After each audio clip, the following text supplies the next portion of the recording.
केंद्रीय मंत्री सह लोजपा रामविलास के सुप्रीमो चिराग पासवान आज सहरसा पहुंचे, जहां उन्होंने नौहट्टा प्रखंड के ईदू घाट से नाव पर सवार होकर पूर्वी कोसी तटबंध के भीतर बाढ़ प्रभावित क्षेत्रों का दौरा किया और बाढ़ पीड़ितों के बीच राहत सामग्री का वितरण किया। नौहट्टा प्रखंड के पूर्वी कोसी तटबंध के भीतर 7 पंचायत कोसी नदी की उफनाती तेज धार और प्रलयकारी बाढ़ से प्रभावित है। वहीं आज केंद्रीय मंत्री चिराग पासवान ने केदली पंचायत के बाढ़ पीड़ितों से रूबरू होकर उनकी समस्याओं को सुना और सरकार की ओर से चलाए जा रहे राहत कार्यों के बारे में जिला प्रशासन से जायजा लिया। इस दौरान चिराग पासवान ने महागठबंधन के नेताओं पर जमकर हमला बोलते हुए कहा, इस विपदा की घड़ी में राजनीति न करने की नसीहत तक दे डाला। में चिराग पासवान ने सहरसा से पटना जाने के क्रम में दरभंगा के किरतपुर प्रखंड के बाढ़ प्रभावित इलाका का दौरा किए। इस बाढ़ पीड़ितों से मुलाकात कर उनका जायजा लिया और उन्होंने तुरंत डीएम साहब को कॉल कर दिए। बाढ़ पीड़ित नाराज होकर उन्होंने चिराग पासवान के सामने वो हंगामा करने लगे, जिससे चिराग पासवान ने तुरंत डीएम साहब को कॉल की और इसकी सूचना दी और उन्होंने अनुमंडल पदाधिकारी को तुरंत यहां भेजकर सभी राहत सामग्री उपलब्ध कराने का निर्देश भी दे डाले। जो एक लंबे समय के बाद जिस तरीके से हम लोग के पड़ोसी देश नेपाल में जिस तरीके से संकट आया और उस संकट का प्रभाव सीधा बिहार में अपने राज्य में देखने को मिला और कई जिलों में इसका असर हम लोग को देखने को मिला। लगभग 12-13 ऐसे जिले हैं कोसी इसके अगल बगल के जो इससे बुरी तरीके से प्रभावित हुए। उम्मीद से कई ज्यादा मात्रा में इस बार पानी को छोड़ा गया, जिससे जितने निचले इलाके हैं उस पर इसका बहुत ज्यादा बुरा प्रभाव पड़ा।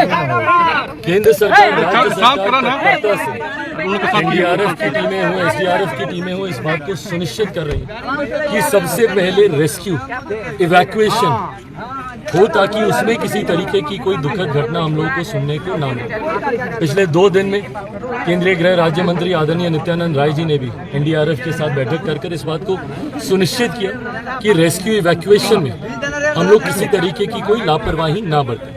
कल देर रात तक, आज सुबह तक इवैक्यूएशन का अधिकांश कार्य को पूरा कर लिया गया। यहाँ से अब जरूरत है रिलीफ की और रिलीफ के बाद जरूरत है उनका पुनर्वास करने की। रिलीफ के लिए यहाँ पे कम्युनिटी किचन्स की व्यवस्था कर दी गई है।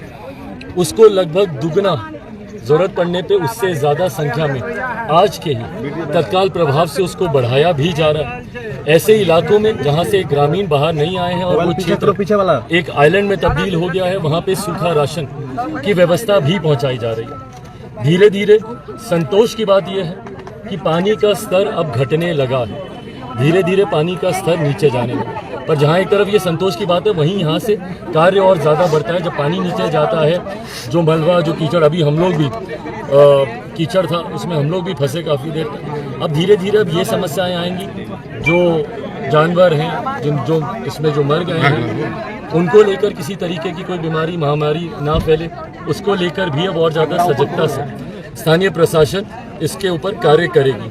इन तमाम चीज़ों को लेकर आज सुबह भी डीएम एसपी सबसे हमारी बातचीत हुई कार्यों को लेकर। ये विश्वास हम लोग दिलाना चाहते हैं कि केंद्र सरकार, राज्य सरकार अपनी तरफ से हर संभव प्रयास करे। ये मानना होगा और ये दोषारोपण का समय नहीं है कि किस सरकार में क्या काम हुआ, किस सरकार में क्या काम नहीं हुआ, पर आज से हम लोगों को ये सीख लेने की ज़रूरत ज़रूर है कि भविष्य में ऐसी घटनाओं पर कैसे हम लोग रोक लगा सकें। बिहार में बाढ़, मैंने हमेशा बिहारी फर्स्ट के माध्यम से इस बात को कहा कि बाढ़ कोई अनजानी घटना नहीं, यह हर साल आती है। ज़रूरत है हम लोग को इसके परमानेंट सॉल्यूशंस पे काम करने की। नदियों को जोड़ने की योजना हो, हाई डैम्स के निर्माण के कार्य, इन तमाम चीज़ों को आने वाले दिनों में मैं खुद वापस आने के बाद मुख्यमंत्री जी के और मेरे प्रधानमंत्री जी के संज्ञान यहाँ की वास्तु स्थिति देने का कार्य करूँगा।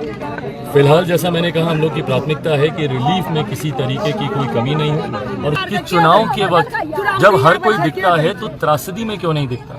मैं राष्ट्रीय पार्टी के नेताओं से भी मैं पूछूंगा, राहुल जी के पास फुर्सत नहीं है, समय है कि हरियाणा में चुनाव प्रचार कर ले, वहाँ पर सरकार बनाने का हर संभव प्रयास कर ले। पर यहाँ पर जिस वक्त लोगों को उनकी ज़रूरत है, ये लोग आना तक जरूरी नहीं समझते, अपना प्रतिनिधि मंडल तक भेजना जरूरी नहीं समझते। कांग्रेस हो राजद हो, ये समय नहीं है दलगत राजनीति पे आरोप प्रत्यारोप करने का, पर जो लोग हमसे सवाल पूछते हैं बदले में बाकी की उंगलियां उनकी तरफ भी उठती हैं।